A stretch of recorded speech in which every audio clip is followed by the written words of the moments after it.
आज हम रहमतुल्लिल आलमीन सीरत मोहम्मद सल्लल्लाहु अलैहि वसल्लम के कुछ अहम इक़्तिबासात पर बात कर रहे हैं।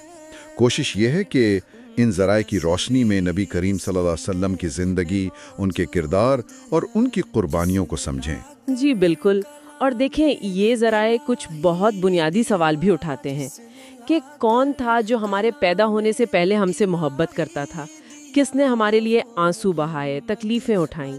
और जवाब एक ही है, हज़रत मोहम्मद सल्लल्लाहु अलैहि वसल्लम। आप सल्लल्लाहु अलैहि वसल्लम की पैदाइश मक्का में हुई, एक मुअज़्ज़ज़ कबीले में, लेकिन गुर्बत में। और फिर पैदाइश से पहले वालिद का इंतकाल, फिर बचपन में वालदा, फिर दादा, यानी शुरू से ही यतीमी की मुश्किलात। जी, और ये अहम है कि उन मुश्किलात ने आप सल्लल्लाहु अलैहि वसल्लम के किरदार को कैसे संवारा।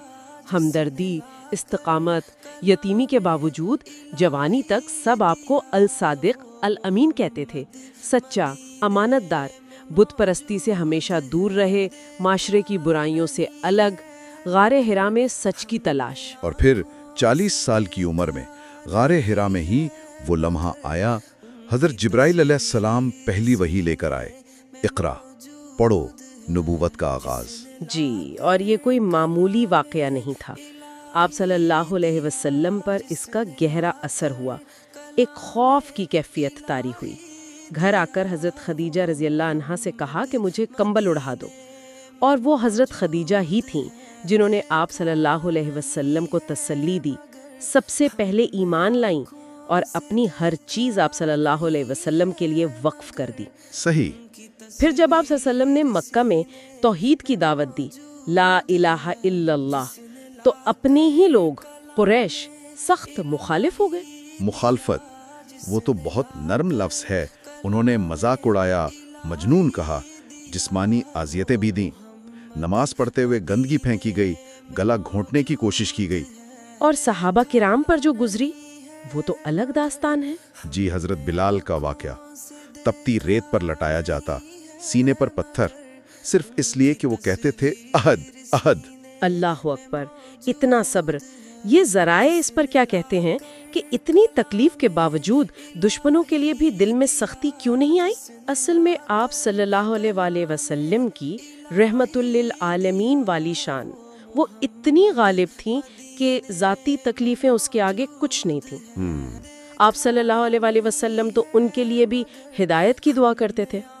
फिर नबूवत का 10वां साल आया, आमुल हुज़न, गम का साल। हाँ, इस साल हज़रत खदीजा रज़ियल्लाहु ताला अन्हा और आप सल्लल्लाहु अलैहि वसल्लम के चचा और मुहाफ़िज़ अबू तालिब दोनों का इंतकाल हो गया। जी, और इन दो सहारों के जाने के बाद तो कुरैश और ज़्यादा दिलेर हो गए, हमले बढ़ गए। इसी ज़माने में आप सल्लल्लाहु अलैहि वसल्लम ताइफ भी तशरीफ़ ले गए, उस उम्मीद पर कि शायद वहाँ कोई बात सुन ले। लेकिन वहाँ तो इस्तकबाल पत्थरों से हुआ। सरदारों ने मजाक उड़ाया, बच्चों को पीछे लगा दिया, उन्होंने पत्थर मार मार कर आपको लहू लहान कर दिया। इस हालत में भी आप सल्लल्लाहु अलैहि वसल्लम की जुबान पर शिकवा नहीं, दुआ थी। जी, वो दुआ, वो तो कमाल है। ऐ अल्लाह, बस तेरी पनाह चाहता हूँ, अगर तुम मुझसे नाराज नहीं तो मुझे कोई परवाह नहीं। सब कुछ अल्लाह के सुपुर्द। फिर अल्लाह ताला ने आप सल्लल्लाहु अलैहि वसल्लम को वो अजीम मकाम अता किया, इसरा व मेराज का वाक़या। रात के एक हिस्से में मस्जिदुल हराम से मस्जिदुल अक्सा, फिर आसमानों का सफ़र, अंबिया से मुलाकातें, अल्लाह से मुलाकात, और वहाँ से उम्मत के लिए 5 नमाजों का तोहफा मिला। इसके बाद फिर मदीना हिजरत का हुक्म आ गया। अपना शहर, घर, सब कुछ छोड़कर अल्लाह के हुक्म पर मदीना में फिर आप सल्लल्लाहु अलैहि वसल्लम ने एक ऐसा मुआशरा बनाया जिसकी बुनियाद इंसाफ, रहमत, भाईचारा थी। वहाँ तो यहूदियों, ईसाइयों, गरीबों, सबके हुकूक का ख्याल रखा गया। खुद अपनी जिंदगी कैसी थी? सादगी का आलम। मस्जिद नबवी की तामीर में खुद पत्थर उठा रहे हैं, कई कई दिन फाके से गुजर रहे हैं, पेट पर पत्थर बांधे हुए हैं। बिल्कुल। और फिर फतह मक्का को याद करें, वो लोग जिन्होंने कत्ल की साजिशें की, तकलीफ पहुंचाई, सबको माफ कर दिया। ला तसरीबा अलैकुमुल यौम, आज तुम पर कोई मलामत नहीं। उम्मत से मोहब्बत कैसी थी, वो वाक़या भी तो है। जी, एक बार फरमाया, मेरा दिल चाहता है मैं अपने भाइयों को देखूं। सहाबा ने पूछा, क्या हम आपके भाई नहीं? फरमाया, तुम तो मेरे साथी हो। میرے بھائی وہ ہیں جو میرے بعد آئیں گے، مجھے دیکھا نہیں ہوگا مگر مجھ پر ایمان لائیں گے۔ آخری سال حجۃ الوداع 1,00,000 سے زیادہ صحابہ کا مجمع، اور آپ صلی اللہ علیہ وسلم فرما رہے ہیں شاید اگلے سال میں تمہارے ساتھ نہ ہوں۔ آواز بھرا گئی، آپ صلی اللہ علیہ وسلم رو پڑے۔ جی، مدینہ واپس آ کر بیمار ہو گئے، کمزوری بہت بڑھ گئی۔ آخری الفاظ تھے اللہم الرفیق الاعلیٰ، اے اللہ اب تو بس بلند ترین ساتھی چاہیے، اور روح پرواز کر گئی۔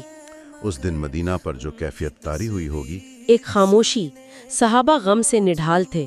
حضرت عمر تو ماننے کو تیار نہیں تھے، حضرت بلال، انہوں نے اس دن کے بعد اذان دینا چھوڑ دی، اشہد ان محمد الرسول اللہ پر آواز رک جاتی تھی۔ تو یہ تھے وہ نبی صلی اللہ علیہ وسلم جنہوں نے ہمارے لیے اتنی قربانیاں دی، ہماری پیدائش سے پہلے ہمارے لیے روئے اور قیامت میں بھی کہیں گے امتی امتی۔ اگر ہم محبت کا دعویٰ کرتے ہیں تو اس کا ثبوت بھی تو دینا ہوگا، ان کی تعلیمات پر عمل کر کے، نماز، معافی، رحم دلی، انصاف۔ اور جب کبھی زندگی میں ہمت ٹوٹے، کمزوری محسوس ہو، تو یاد کریں اس ہستی کو جن پر پتھر برسے مگر مسکرا کر دعا دی، جنہوں نے اولاد کو دفنایا مگر صبر کیا، فاقے کاٹے مگر سب کچھ دے دیا ہماری خاطر۔ آئیے آخر میں وہ دعا کریں جو ان ذرائع میں ملتی ہے۔ یا اللہ ہمیں حوض کوثر پر ان سے ملوا، جنت میں ان کے پیچھے چلنے کی توفیق دے، اور ہمیں ان کی زبان سے یہ سننے کا موقع دے، یہ میری امت ہے اور مجھے ان پر فخر ہے۔ آمین۔